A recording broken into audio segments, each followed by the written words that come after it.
Sir ಮೊನ್ನೆ ಅಷ್ಟೇ ರವಿಚಂದ್ರನ್ ಅವರು ಈ ಕಮೆಂಟ್ಸು ಲೈಕ್ಸು ಬಿಡಿ ಬಂದು ಸಿನಿಮಾ ನೋಡಿ ಅಂತ ಜೋರಾಗೆ ಹೇಳಿದ್ರು ಪ್ರೇಕ್ಷಕರಿಗೆ ಕಿವಿ ಮಾತನ್ನು. ₹100 ಕೊಟ್ಟು ಸಿನಿಮಾ ನೋಡೋದಕ್ಕಾಗೋದಿಲ್ವಾ ಅಂತ ಅಂದರು. ಸೊ ನೀವೇನು ಹೇಳ್ತೀರಿ ಸರ್? ಅಲ್ಲ ಪಾಪ ಅದೊಂದು ಎಮೋಷ್ನಲ್ ಅದು ಏನಾಗಿದೆ ಅಂತ ಹೇಳಿದ್ರೆ ಇವತ್ತು ರವಿಚಂದ್ರನ್ನು ಎಷ್ಟು ಸ್ಯಾಕ್ರಿಫೈಸ್ ಮಾಡಿದ್ದಾರೆ ಅಂತ ನನಗೆ ಗೊತ್ತು. ಏಕೆಂದರೆ ಪ್ರತಿಯೊಬ್ಬ ನಿರ್ಮಾಪಕರು ಕೆಲವರು ಹೇಳ್ಕೊತಾರೆ, ಕೆಲವರು ಹೇಳ್ಕೊಳ್ಳೋದಿಲ್ಲ. ಮನೆ ಮಠ ಎಲ್ಲ ಮಾರಿ ಎಲ್ಲ ಟೈಮ್ನ ತಮ್ಮ ಜೀವನದ ಟೈಮೆಲ್ಲ ಜೀವನಕ್ಕೆ ಇರೋದನ್ನು ಸುರಿದು ಮಾಡಿದಾಗ ಕೆಲವು ಕಡೆ ಡಿಸಪಾಯಿಂಟ್ ಆಗಿದೆ, ಕೆಲವು ಕಡೆ ಸಕ್ಸಸ್ ಸಿಕ್ಕಾಗಿದೆ. ಕೆಲವು ಸರಿ ಅದು ಮನಸ್ಸಲ್ಲಿ ಏನು ನಮ್ಮ ಜನ ಒಂದು ₹100 ಕೊಟ್ಟು ನೋಡ್ಬೋದಲ್ಲ ಅಂತ ಒಂದು ಹೇಳಿದ್ದಾರೆ ಅಷ್ಟೇ ವಿನ ಅದರಲ್ಲಿ ಏನು ತಪ್ಪೇನಿಲ್ಲ. ಒಂದು ₹100 ಸಿನಿಮಾ ಸಿಗೋಲ್ಲ ಇವತ್ತು, 300-400 ಇದೆ. ಬಟ್ ಆದರೂ ಆ ಒಂದು ಪೇಯ್ನಿಂದ ಹೇಳಿದ್ದಾರೆ. ಯಾಕೆಂದರೆ ಅದರಲ್ಲಿ ಯಾವಾಗಲೂ ರವಿಚಂದ್ರನು ಸುಳ್ಳೆಲ್ಲ ಮಾತಾಡೋಲ್ಲ, ಸ್ಟ್ರೈಟ್ ಫಾರ್ವರ್ಡ್ ಕರೆಕ್ಟಾಗಿ ಹೇಳ್ತಾರೆ ಅದರಲ್ಲಿ ವಿಚಾರದಲ್ಲಿ. ಅವ್ರು ಒಂದೊಂದು ಸರಿ ಕತೆ ಹೇಳಿದಾಗಲೂ ಅಷ್ಟೇ, ಸಾರಿ ಚೆನ್ನಾಗಿಲ್ಲ ಸರ್ ಅಂತ ಟಕ್ ಅಂತ ಹೇಳ್ಬಿಡ್ತಾರೆ. ಹಾಗೆ ಅವ್ರ ಥರ ಸ್ಟ್ರೈಟ್ ಫಾರ್ವರ್ಡಾಗಿ ಹೇಳಿದ್ದಾರೆ. ಅದನ್ನು ತಪ್ಪರ್ಥ ಮಾಡ್ಕೋಬಾರ್ದು. ಒಂದು ಒಳ್ಳೆಯ ಕನ್ನಡ ಚಿತ್ರರಂಗ ಬೆಳೀಲಿ. ಏಕೆಂದರೆ ಪ್ರೇಕ್ಷಕರಿಂದನೇ ಈ ಸಿನಿಮಾ ಬೆಳಿಬೇಕಾಗಿರೋದು, ಇನ್ಯಾರಿಂದನೂ ಬೆಳೆಯೋದಿಲ್ಲ. ಆದ್ದರಿಂದ ಪ್ರೇಕ್ಷಕರಿಗೂ ನಮಗೂ ಇರೋ ಒಂದು ಸಂಬಂಧದಲ್ಲಿ ಪ್ರೇಕ್ಷಕರನ್ನ ರಿಕ್ವೆಸ್ಟ್ ಮಾಡಿದ್ದಾರೆ ಅಂತ ನಾವು ತಿಳ್ಕೊಬೋದು ಅಷ್ಟೇ. ಸರ್ ಈಗ ಅಫ್ಕೋರ್ಸ್ ಅದೇ ವಿಷಯಕ್ಕೆ ಬರ್ತೀನಿ. ನೀವು ಹೇಳಿದ್ರಿ ಆ್ಯಸ್ ಎ ನಿರ್ಮಾಪಕರಾಗಿ ಮತ್ತು ಸಿನಿಮಾ ಮೇಲಿನ ಹುಚ್ಚಿನಿಂದ ಅವರು ಮನೆ ಮಠವನ್ನು ಮಾರ್ಕೊಂಡಿದ್ದಾರೆ ಅಂತ ಹೇಳಿಬಿಟ್ಟು ನೀವು ಕೂಡ ಹೇಳಿದ್ರಿ ಮೊನ್ನೆ ಅಷ್ಟೇ ಪ್ರೆಸ್ ಮೀಟ್ನಲ್ಲಿ. ನಾನು 4 ಮನೆ ಮಾರಿದ್ದೀನಿ, ರವಿಚಂದ್ರನ್ ಅವರು 5 ಮನೆ ಮಾರಿದ್ದಾರೆ ಅಂತ ಹೇಳ್ಬಿಟ್ಟು. ನನ್ನ ಕಮೆಂಟ್ಸ್ಗಳನ್ನು ಒಂದಷ್ಟು ನೋಡ್ತಾ ಇದ್ದೆ, ಯಾರು ಹೇಳಿದ್ದಾರೆ ಇವ್ರಿಗೆ ಮನೆ ಮಾರೋದಕ್ಕೆ ಅಂತ ಎಲ್ಲ ಕಮೆಂಟ್ಸ್ ಹಾಕಿದರು. ಸೊ ನನಗನ್ಸಿದ್ದು ಯಾಕೆ ಸರ್ ಅಷ್ಟೊಂದು ಹುಚ್ಚು, ಮನೆ ಮಾರಿಬಿಟ್ಟು ಸಿನಿಮಾ ಮಾಡುವಂಥ ಹುಚ್ಚು ಯಾಕೆ ಅಂತ. ಜೊತೆಗೆ ಮನೆ ಮಾರಬೇಕು ಅನ್ನೋದು ಯಾಕೆ ಸರ್? ಮನೆ ಮಾರ್ದೇ ಅಫ್ಕೋರ್ಸ್ ಸಿನಿಮಾ ಮಾಡೋಕ್ಕಾಗಲ್ಲ, ನಿಮ್ಗೆ ಅಷ್ಟು ಪ್ರೀತಿ ಇರುತ್ತೆ, ನಾನು ಒಪ್ಕೊಳ್ತೀನಿ. ಆದರೆ ನಮಗೆ ಮನೆಯಲ್ಲಿದ್ರೆ ಹೇಗೆ ಅಂತ ಯಾಕೆ ಆಲೋಚನೆ ಬರಲಿ? ಯಾಕೆ ಅಷ್ಟೊಂದು ಸಿನಿಮಾ ಮೇಲೆ ಪ್ರೀತಿ ಸರ್ ನಿಮಗೆ ಅಂತ? ಅದಕ್ಕೆ ನನಗನ್ಸುತ್ತೆ ನಿಮಗೂ ಮತ್ತು ರವಿಚಂದ್ರನ್ ಸರ್ಗೆ ಲೈಫ್ ಟೈಮಲ್ಲಿ ಒಂದು ಹಿಟ್, ಒಂದು ಬ್ಲಾಕ್ ಬಸ್ಟರ್ ಹಿಟ್ ಸಿಗಬೇಕು. ಇಬ್ಬರೇ ಅಲ್ಲ ಮನೆ ಮಾರಿರೋರು. ಚಿನ್ನೇಗೌಡರು, KCN ಚಂದ್ರಶೇಖರ್ 13 ಫ್ಲ್ಯಾಟ್ ಮಾರಿದ್ರು. ರಾಮು ಎಂತೆಂಥ ಇದನ್ನು ಮಾರಿದ್ರು. ಇನ್ನೂ ಹಲವಾರು ಜನ. ಅದು ಏನಾಗುತ್ತೆ, ಒಂದು ಪ್ಯಾಷನ್ ಬಂದ್ಬಿಡುತ್ತೆ ಸಿನಿಮಾ ಮೇಲೆ. ಇರೋ ಒಂದು ಆ ಲವ್ ಇದೆಯಲ್ಲ ಸಿನಿಮಾ ಮೇಲೆ, ಏನು ಈ ಒಂದು ಮನೆ ಹೋಗುತ್ತೆ, ಇನ್ನೊಂದು ಮನೆ ಮಾಡ್ಬೋದು, ನಾಳೆ ಬಂದೇ ಬರುತ್ತೆ ಅಂತ ಒಂದು ಹೋಪ್ ಇದ್ದೇ ಇರುತ್ತೆ. ಯಾಕೆಂದರೆ ಸಿನಿಮಾ ಕೈ ಬಿಡೋದಿಲ್ಲ. ಈಗ ರಾಜ್ ಕಪೂರ್ಗೆ ಮೇರಾ ನಾಮ್ ಜೋಕರ್ ಆದಾಗ ಎಲ್ಲ ಮಾರಿಬಿಟ್ಟಿದ್ರು, ಒಂದು ಬಾಬಿ ಬಂತು. ಆ ಥರ ಹಲವಾರು ಜನಕ್ಕೆ ಸಕ್ಸಸ್ಗಳು ಸಿಕ್ಕಿದೆ. ಸೊ ಆ ಸಕ್ಸಸ್ ಸಿಗುತ್ತೆ ಅಂತ ಒಂದು ನಂಬಿಕೆ. ಜನ ಒಳ್ಳೆ ಪಿಕ್ಚರ್ನ ಕೈ ಬಿಡಲ್ಲ, ಪ್ರಯತ್ನ ಪಡ್ತಿರೋಣ, ಮರಳಿ ಯತ್ನವ ಮಾಡು ಅಂತ ಮಾಡ್ತಾನೆ ಇರ್ತೀವಿ. ಯಾವತ್ತಾದರೂ ಒಂದು ಬರುತ್ತೆ ಒಂದು ಬಂಪರು ಅನ್ನೋದು ಒಂದು ಆಸೆಯಿಂದ. ಆಮೇಲೆ ಕನ್ನಡದಲ್ಲಿ ಒಂದು ಹೊಸತನ ತರಬೇಕು, ಹೊಸ ಚಿತ್ರ ಮಾಡಬೇಕು, ನಾವು ಬೇರೆಯವ್ರಿಗೆ ಕಮ್ಮಿ ಇಲ್ಲ ಅಂತ ತೋರಿಸ್ಬೇಕು ಅಂತ ಒಂದು, ಅದು ಕೆಟ್ಟ ಹಠ ಆಗಿರ್ಬೋದು ಅಥವಾ ಒಳ್ಳೆಯ ಹಠನೇ ಆಗಿರ್ಬೋದು.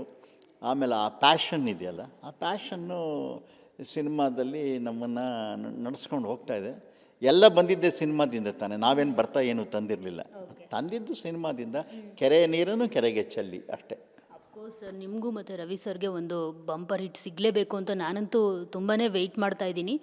ಆದರೆ ಕೆಲವ್ರನ್ನ ನೋಡಿದಾಗ ಬೇಜಾರಾಗುತ್ತೆ ಸರ್. ಈಗ ಜೋಸೆಮನ್ ಸರ್ ತೀರ್ಕೊಂಡ್ರಲ್ಲ, ಅವ್ರ ಮನೆ ಹತ್ರ ಹೋಗಿದ್ವಿ, ಬಾಡಿಗೆ ಮನೆ ಅವ್ರದ್ದು. ಅಷ್ಟೊಂದು ಒಳ್ಳೊಳ್ಳೆ ಸಿನಿಮಾಗಳು, ವಿಷ್ಣುವರ್ಧನ್ ಸರ್ಗೆ 20ಕ್ಕೂ ಹೆಚ್ಚು ಸಿನಿಮಾಗಳು ಮಾಡಿದ್ದಾರೆ, ಪ್ರಭಾಕರ್ ಸರ್ಗೆ ಮಾಡಿದ್ದಾರೆ. ನೀವು ಅಷ್ಟೇ ಎಂಥ ಒಳ್ಳೊಳ್ಳೆ ಸಿನಿಮಾಗಳು ಸರ್ ನೀವು ಕೊಟ್ಟಿರುವಂಥದ್ದು. ಆವಾಗ ಬಂದಿರೋ ದುಡ್ಡನ್ನು ಏನು ಮಾಡಿದ್ರು ರಾಜೇಂದ್ರ ಸಿಂಗ್ ಬಾಬು ಸರ್ ಅನ್ನೋ ಒಂದು ಕ್ವಶನ್ ಮಾರ್ಕ್ ಕ್ರಿಯೇಟ್ ಆಗುತ್ತೆ ಸರ್.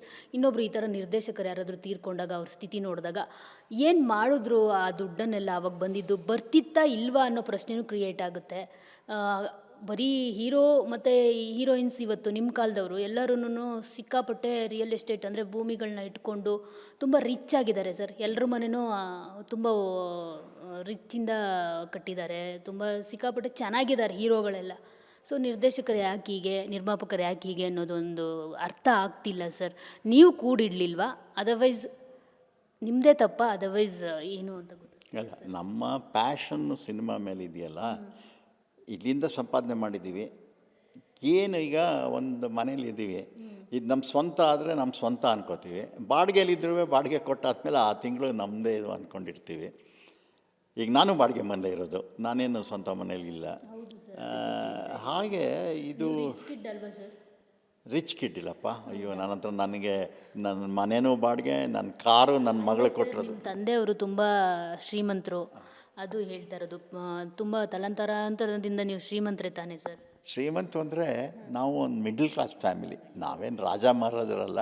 ನಮ್ಮ ತಂದೆಯವರು ಒಂದು ಸಿನಿಮಾನ ಒಂದು ಚೌಕಟ್ಟಲ್ಲಿ ಎಕನಾಮಿಕ್ಸ್, ಅದೇ ಒಂದು ದೊಡ್ಡ ವಿಚಾರ. ನಮ್ಮ ತಂದೆ ಆ ಕಾಲದಲ್ಲೇ ಹೇಳೋರು, ಸಮುದ್ರಕ್ಕೆ ಉಪ್ಪು ಹಾಕಿದ್ರು ಅಳದು ಹಾಕಬೇಕು ಅಂತ. ಬಟ್ ನಾನು ರವಿಚಂದ್ರನ್ನು ಕೆಲವರೆಲ್ಲ ನಮ್ಮ ಒಂದು ಇಮ್ಯಾಜಿನೇಷನ್ನೇ ನಮಗೆ ಒಂದೊಂದು ಸರಿ ಅದು ವಿಲನ್ ಆಯ್ತಾ, ಇಲ್ಲ ಅದು ಮುಂದಕ್ಕೆ ಯಾವತ್ತೋ ಒಂದು ದಿವಸ ಇದೆಲ್ಲ ಒಟ್ಟಿಗೆ ಒಂದು ಬಂಪರ್ ಸಿಗುತ್ತಾ ಅನ್ನೋ ಒಂದು ನಂಬಿಕೆ ಮತ್ತು ಹೋಪ್ ಮೇಲೆ ಹೋಗ್ತಾ ಇದ್ದೀವಿ.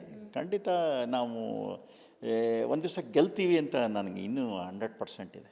100% ಸರ್, ನೀವು ಗೆಲ್ಲೇಬೇಕು ಸರ್. ಇನ್ನೊಂದು ಹೇಳಿದ್ರಿ, ಸ್ಯಾಂಡಲ್ವುಡ್ಗೆ ಗ್ರಹಣ ಹಿಡಿದಿದೆ ಅಂತ ಮೊನ್ನೆ ಪ್ರೆಸ್ ಮೀಟ್ನಲ್ಲಿ.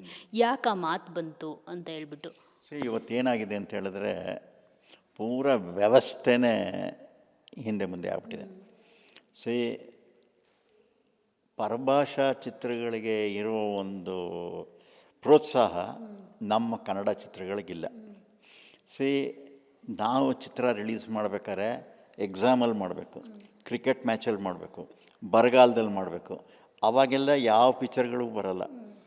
ಒಳ್ಳೊಳ್ಳೆ ಹಬ್ಬಗಳು, ಹಾಲಿಡೇ ಸೀಸನ್ ಎಲ್ಲ ಅದರ್ ಲ್ಯಾಂಗ್ವೇಜ್ಗೆ ಹೋಗುತ್ತೆ.